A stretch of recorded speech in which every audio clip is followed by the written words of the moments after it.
Medieval war wasn't just chaos and sword swings. A lot of it ran on rules, real rules written down in ordinances enforced by commanders and backed by serious punishments. Some of these rules sound made up today because they feel weirdly modern or oddly specific, or just plain unexpected.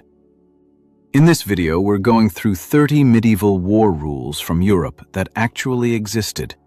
Rules about who you were allowed to attack, how prisoners were handled, what you had to wear so your own side wouldn't hit you, what you could and couldn't loot, how sieges were supposed to work, and even which words you weren't allowed to shout in camp. Each one is short, clear, and grounded in real medieval practice. Number 1. Rules read out loud. Medieval armies didn't just wing it. Commanders issued written ordinances, basically field rules, and they were meant to be read out to the soldiers so nobody could claim they didn't know.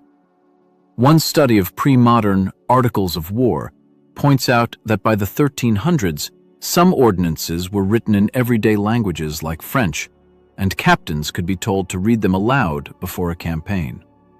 That sounds modern, but it makes sense. An army is a moving town full of armed people, and the fastest way to get control is to announce the rules in public and make officers responsible for enforcing them. Once rules are spoken out loud in front of everyone, disobedience stops being a misunderstanding and starts being breaking orders.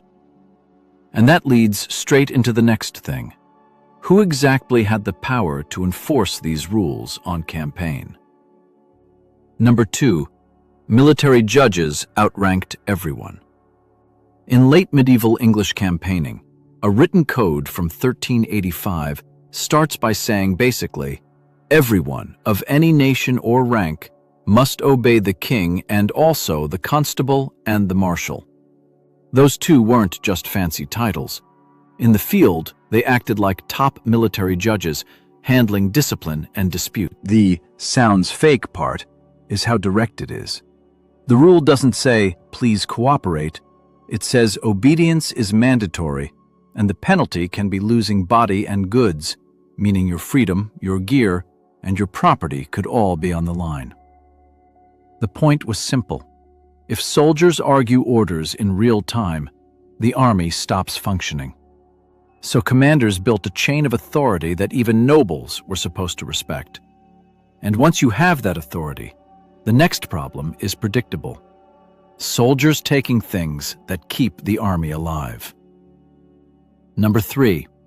Stealing supplies was treated like a major crime. That same 1385 code doesn't only ban robbery in general, it also bans taking victuals, merchandise, or anything brought to refresh the army. In plain terms, if merchants and suppliers bring food and goods to camp, soldiers aren't allowed to just grab it because they feel like it. The punishment language is harsh because the stakes were harsh. If suppliers get robbed, they stop coming. If they stop coming, the army starts starving, and then discipline collapses even faster. So medieval commanders tried to protect the supply flow with the strongest deterrent they could write down. It's one of those rules that feels surprisingly organized for the Middle Ages, but it's exactly what you'd expect from people who learned, over and over, that armies break down from hunger and chaos faster than they break down from enemy attacks. Number 4. Snitching on looters could pay cash. Here's a rule that sounds like it belongs in a modern whistleblower program. The 1385 code says anyone who gives the names of robbers and pillagers to the constable and marshal will get paid for it, specifically 20 nobles. That's not a symbolic reward, it's real money. The logic is blunt.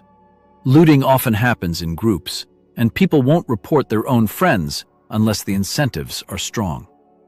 So the ordinance uses a carrot as well as a stick. It also tells you something about medieval commanders. They didn't just rely on honor. They used practical enforcement tools, rewards, arrests, and confiscations to keep order. And speaking of order, nothing starts fights faster than living arrangements, especially when thousands of people are trying to sleep near each other with weapons at hand. Number 5. You couldn't choose where you slept. The 1385 rules include a full-on lodging system. Soldiers weren't supposed to take quarters wherever they wanted. Quarters were assigned by officials, linked to herbergers, basically quartermasters who organized lodging. If that sounds oddly bureaucratic, it's because it was. Random, self-assigned lodging leads to constant disputes, and disputes inside an army are dangerous. A medieval camp also needed structure so officers could find their men quickly for alarms, watches, and marching orders. The rule even warns that moving into quarters without proper assignment could cost you your horse and armor, meaning it hits you where it hurts if you're a man-at-arms. In a world where your horse and gear are your livelihood and your status, that's a serious penalty. And once quarters were assigned, the rules didn't stop there. Number 6. Leaving your assigned quarters was illegal. This is another, wait, really? Detail from 1385. After quarters were assigned and delivered, the code says don't remove yourself or quit your quarters on any account whatsoever. The reason is straightforward. If an alarm goes up, commanders need to know where every unit is supposed to be. If people drift around at night, you get confusion, friendly clashes, and holes in security. Quarters were also tied to discipline. If a soldier can wander off whenever he wants, he can disappear, start trouble, or show up late for duty. So the army treated staying put as part of military order, not a personal choice. Once you lock down where people sleep, the next control point is where they move during the day, because movement is how armies lose control. Number 7. Stay under your banner. No freelancing. The 1385 ordinances say soldiers shouldn't go ahead of their assigned battalion or move outside it. They should stay under the banner or pennon of their lord or master.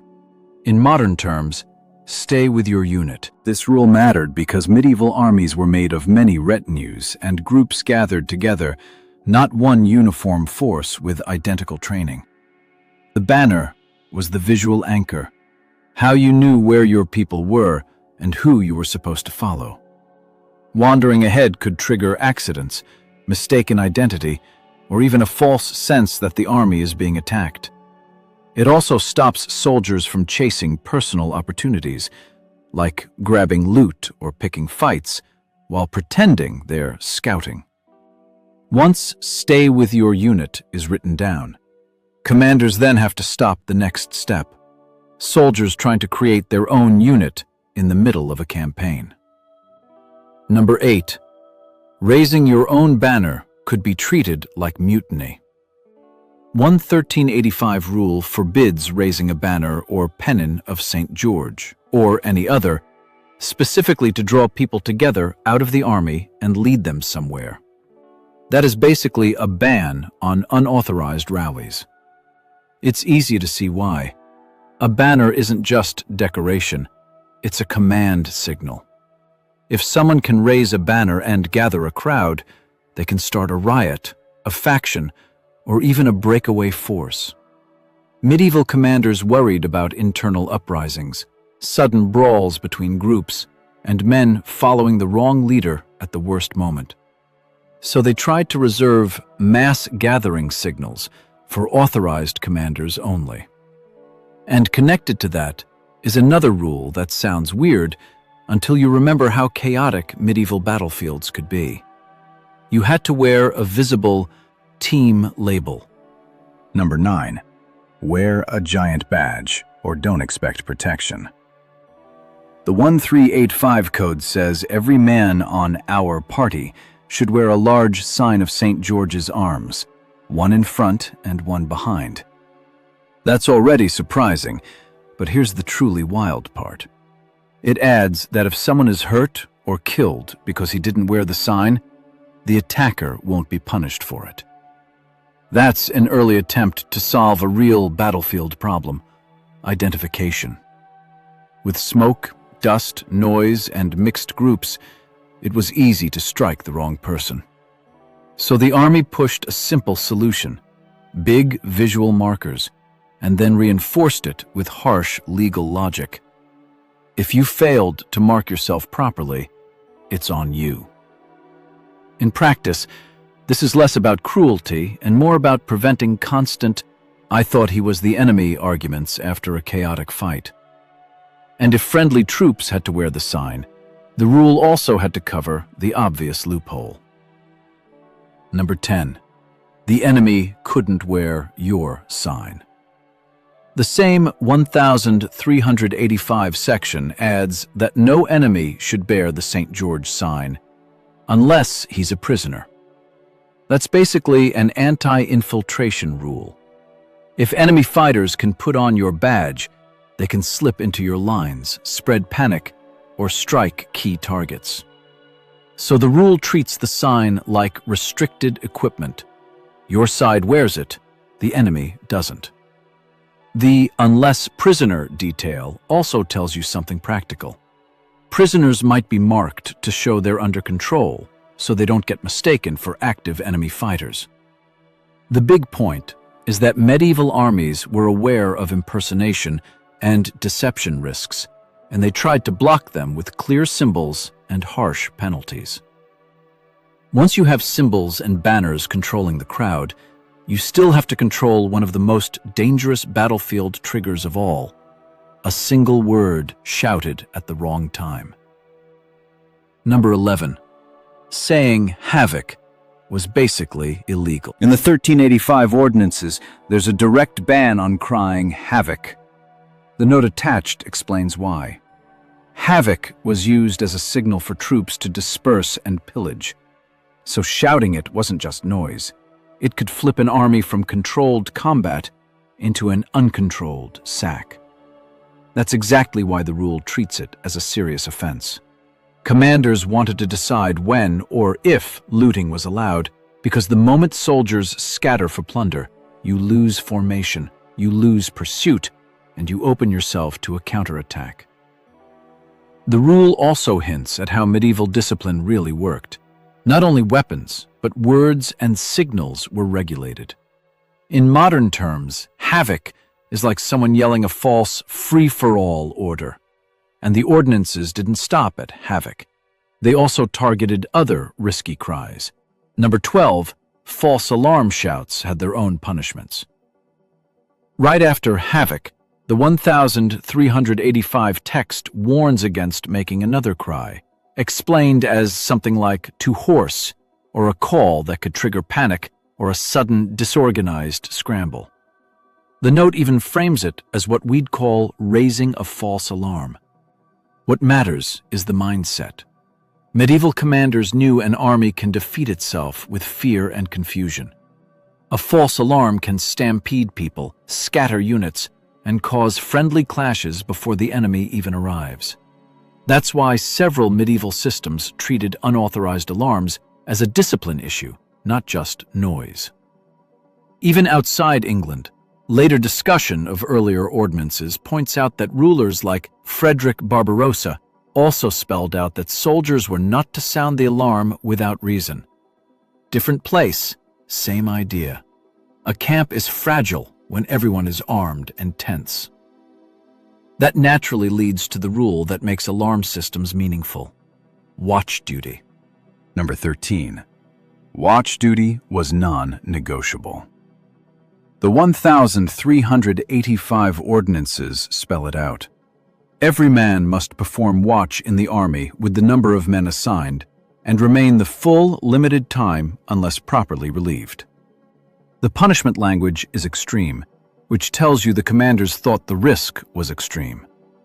Watch duty was what stopped night raids, infiltration, theft, and surprise attacks on tents and horses. In a medieval army, losing horses could be a disaster. Losing the ability to move can end a campaign. So guards weren't optional. The watch also wasn't just about enemies. It was about keeping discipline inside the camp, preventing brawls, and stopping people from slipping off to loot or desert. Medieval campaigns were often long, exhausting, and unpredictable. A strict watch system was one of the few ways commanders could maintain basic security when everything else was unstable. Number 14. No raids without permission. Another 1385 rule bans going out on an expedition by day or night without the knowledge and permission of the chieftain of the group you belonged to. This is basically a rule against freelance raiding. It also shows that medieval commanders cared about coordination. If a small party goes off on its own and gets attacked, the main force may not even know where they are and can't support them. It can also trigger confusion. An unauthorized party returning at speed might be mistaken for enemies, especially at night. So the rule isn't only about control, it's about preventing avoidable losses caused by poor communication. Medieval armies didn't have radios, maps for everyone, or fast messengers for every small event. That's why written rules tried to force people to stay inside a system the commander could actually manage. Number 15. Don't break formation just because you heard something. The 1385 ordinances also say that for any news or affray that happens, no one should put himself in disarray in his unit unless ordered by his chieftain. In plain terms, don't panic and don't scatter.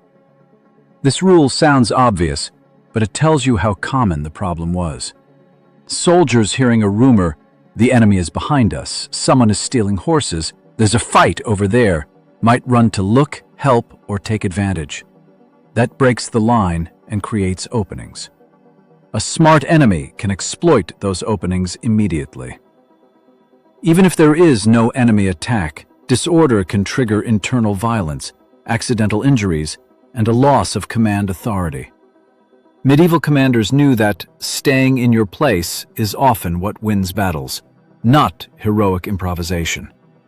And once you enforce formation discipline, you also have to stop another classic camp killer: soldiers fighting each other.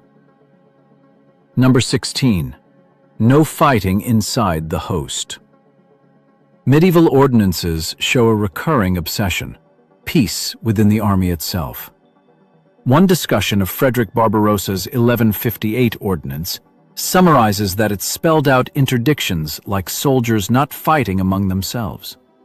The 1385 English Code similarly bans riots and contentions in the army over things like disputes about arms, lodgings, and other issues, and tells people to bring grievances to the constable and marshal instead. The reason is practical. Internal violence is contagious. One argument can pull in friends, then entire retinues, and suddenly you have a battle inside your own camp. A commander can't afford that, especially when the enemy might be nearby. Medieval armies were coalitions of groups with different leaders and rivalries. Written rules tried to push all conflict into a controlled process, military court decisions instead of weapons. It's not about medieval people being polite. It's about commanders being realistic about how fragile unity can be when everyone is tired, hungry, and armed. Number 17. Old grudges were banned on campaign. The 1385 ordinances don't just ban random fights. They specifically say no one should make a contention or debate in the army because of grudges from the past or for things to come. In other words, don't drag private feuds into the campaign. If violence happens and someone is killed, the rule targets the people who caused it. That tells you the army saw personal feuds as a direct threat to the mission. Campaign life forced people into close contact, sharing roads, quarters, foraging zones, and often loot. That contact could reopen old tensions. So the leadership tried to freeze all that until the campaign ended. Modern militaries do something similar by criminalizing certain kinds of internal conflict because it undermines readiness. The sounds fake part is how openly medieval leaders admitted the issue by writing it into the rules. Yes, We know you have grudges, and no, you don't get to handle them here. Number 18. Even shouting names to rally a crowd could be punished. One of the more specific 1,385 rules says, if anyone proclaims his own name or his lord's, so it causes a rising of people and might create an affray, that act is treated as a major offense. That sounds strange until you picture how medieval groups organized. People followed personal leaders, not just uniforms. If someone shouts a name as a call to action, it can instantly create sides, especially if that name is tied to a powerful noble or a local rivalry. The rule is basically anti-incitement. It's also a reminder that medieval armies worried about factionalism the way modern organizations worry about chaos spreading through a crowd. When commanders tried to keep order, they weren't only policing swords and spears. They were policing signals, chants, and calls that could turn a tense camp into a riot. Number 19. You couldn't steal another man's hired help. The 1385 ordinances include a rule that no one should retain the servant of another who has covenanted for the expedition, whether soldier, man-at-arms, archer, page, or boy, after he's been claimed by his master. This is a very real medieval problem. Manpower was recruited through personal agreements, and one leader could try to poach another's people.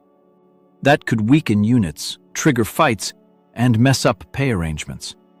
So the rule treats servants and lower-ranking followers as bound to their contract for the campaign. It's not modern labor law, but it's the same idea. Agreements matter because the whole system depends on them. If commanders can't rely on contracts, they can't plan numbers, watches, or formations. A medieval army needed predictability wherever it could get it, and that includes who shows up under which banner each day. Number 20. Foraging had rules, not just go find food. Foraging sounds like random scavenging, but medieval armies tried to control it. The 1385 Code says no one should go for forage before the lords or other people who mark out or assign the places for foragers. That's basically a regulated foraging plan. Why regulated? Because uncontrolled foraging creates three problems at once. Soldiers get ambushed in small groups. Soldiers steal from locals in ways that cause political backlash, and soldiers argue with each other over who gets what. Controlled foraging aims to keep people in safer numbers, keep routes organized, and reduce chaos. It also helps commanders prevent the army from stripping one area too fast and then starving later. Medieval logistics were always shaky, so anything that reduced waste and risk mattered. And once you control foraging, you start dealing with the big money issue in medieval war: who gets the profits? Number 21. Your commander could take a fixed cut of war gains. A 1,385 rule says every person should pay his lord or master the third of all manner of gains of arms. That's basically a built-in tax on profits from war activity, loot, and other gains tied to fighting.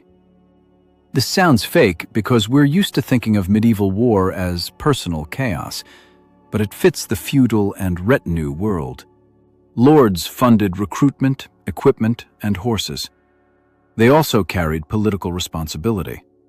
A fixed share formalized the idea that war gains weren't purely individual property. It also discouraged soldiers from hiding valuables and rewarded commanders for keeping discipline and keeping the campaign running. When money is at stake, written percentages reduce arguments, at least in theory. This kind of rule is one more sign that medieval commanders were trying to turn a potentially lawless situation into something structured enough to keep an army functioning for weeks or months. Number 22. Some ordinances banned women in the camp. A summary of Frederick Barbarossa's 1158 ordinance includes a line that soldiers were not to have women with them in the camp. That's a rule that can sound shocking today, because we know camps historically included many followers.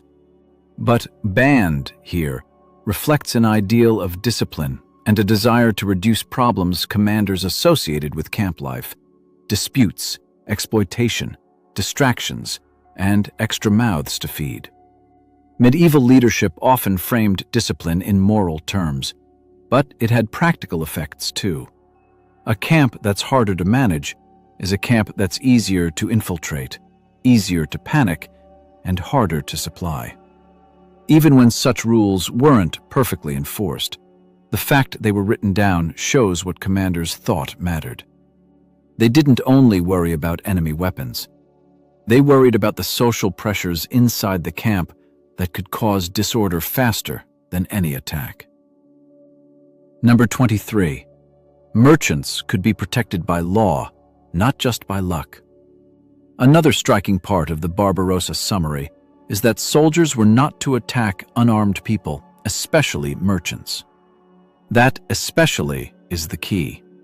Merchants were becoming central to medieval campaigning because armies increasingly relied on purchased supplies rather than only what soldiers carried. If merchants get attacked by your own troops, you break your supply line with your own hands. So protecting merchants was a strategic decision. It also tells you the medieval economy and warfare were tightly linked. War wasn't just knights and castles. It was contracts, wagons, markets, and credit. Once you see that, the rule doesn't feel soft at all. It's hard-nosed logistics. A commander who can keep merchants safe can keep an army fed. A commander who can't will watch his army dissolve into hunger, desertion, and uncontrolled pillage. Number 24. Burning farms could be forbidden in writing. The Barbarossa Ordinance Summary also says soldiers were not to sack or burn down farms. That sounds like it contradicts what people know about medieval raids, and often it does, because practice varied a lot. But this is exactly why it's an interesting, sounds fake but real rule. Some medieval rulers did put limits in writing, especially when they wanted to rule a region afterward, or keep their own lands stable while marching through them. Burning farms isn't just cruelty. It's also self-sabotage if you need food tomorrow. It wrecks future tax income and creates long-term hostility. So even in a violent era, there were commanders who saw "don't burn the countryside" as a rational policy and tried to enforce it through ordinances. This isn't a claim that medieval war was gentle. It's a claim that medieval leaders understood the cost of uncontrolled destruction and sometimes tried to restrain it on purpose. Number 25. Fire setting could be treated like a capital offense. Long before late medieval England, earlier European military rules linked fire setting to the harshest penalties.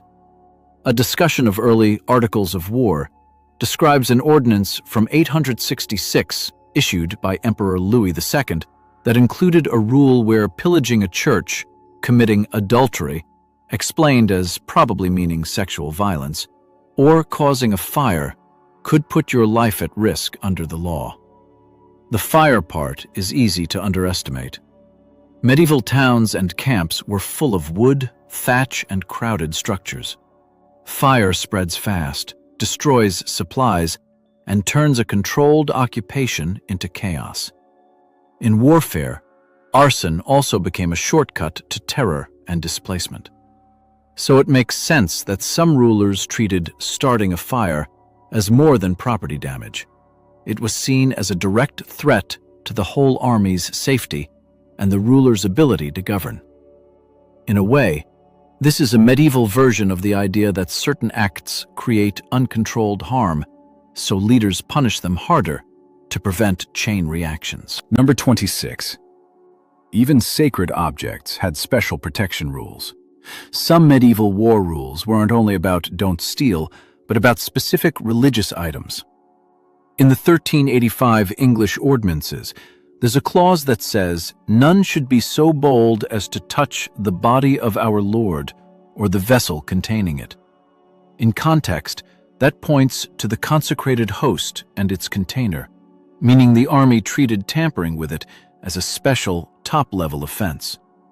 You can read that as pure religion, but it also has a practical side. Armies knew that sacrilege could spark backlash from locals and from the church, and that backlash could create political problems, morale problems, and discipline problems. Even soldiers who weren't personally devout might fear the social consequences. Medieval commanders used shared beliefs as a discipline tool. Protecting churches and sacred items wasn't only being nice, it was a way to keep the army from becoming everyone's enemy at once, including powerful religious institutions. Number 27. Some late medieval rules tried to protect civilians even in enemy land. One major shift late in the Middle Ages is that some commanders started writing rules that weren't limited to "don't hurt our own people." A study discussing the trend notes that in 1473 and 1476, Charles the Bold of Burgundy issued ordinances that prohibited things like pillage or theft in friendly lands, violating sanctuary in friendly or enemy lands, and sexual violence against women in friendly or enemy lands. The enemy lands part is what stands out. It shows an attempt, at least on paper, to set standards beyond your own territory. Enforcement was never perfect, and medieval war remained brutal. But written rules like these mattered because they expressed what commanders wanted their armies to be seen as: disciplined forces under control, not mobs. That image had diplomatic value. It helped occupations, negotiations, and alliances. And it also shows that medieval warfare had a legal and moral layer that people often miss when they only focus on weapons and battles. Number 28. At sea, the crew could have a legal say about the weather. Medieval war wasn't only on land. Maritime rules shaped naval campaigns and transport, and the rôle d'Oléron, medieval sea laws, included a rule that the ship's master must ask the mariners for their opinion of the weather before setting sail. If he doesn't, and the ship and cargo are lost, the master can be held responsible. That sounds almost democratic, but it's really about expertise and liability. Mariners had practical knowledge of conditions, and a master ignoring that advice could be seen as reckless. When a fleet is moving troops, horses, weapons, and money, a reckless departure can end a campaign without a single battle. So the rule pushes the master to consult and then makes accountability clearer if things go wrong. In a medieval world where travel risk was always high, rules like this helped create a shared standard for what counted as reasonable command decisions at sea. Number 29. Shore leave wasn't free. Another Oléron rule says mariners must not go ashore without the master's permission, though it notes a condition about the ship being secured with multiple lines. Either way, the core idea is that shore leave was regulated. That might sound strict, but in wartime, it's obvious why. If sailors wander off, the ship can't respond quickly to threats, can't maneuver in a crisis, and can't keep a full watch. Shore leave also raises desertion risks and discipline problems in port towns. Medieval fleets and transport ships often operated under pressure: tight schedules, hostile coasts, sudden orders. A master needed his crew available. So the law treats going ashore as a decision tied to ship safety, not just personal freedom. It's a reminder that medieval legal culture wasn't only about castles and knights. It also covered the day-to-day control problems of moving people and supplies across water. Number 30. You had to lower your flag for the king's ships. Here's a final rule that feels surprisingly formal. One version of the Oléron tradition says All ships are required to lower their flag before the ships of the king or his representatives, and if they don't, they risk forfeiture. That's basically naval hierarchy written into law. In modern terms, it's like a mandatory salute plus an enforcement mechanism. Medieval states were trying to assert authority over shipping lanes, ports, and fleets, and symbols mattered. A flag wasn't just decoration. It signaled identity and power. Refusing to lower it could be treated as defiance or even a threat. In wartime, that kind of defiance could lead to confusion or conflict at sea. So the rule aims to prevent that by making the king's status visible and unquestionable. It's a strong ending note for medieval warfare. Even in an age we imagine as chaotic, rulers built systems, signals, courts, officers, and written rules to keep organized violence under control.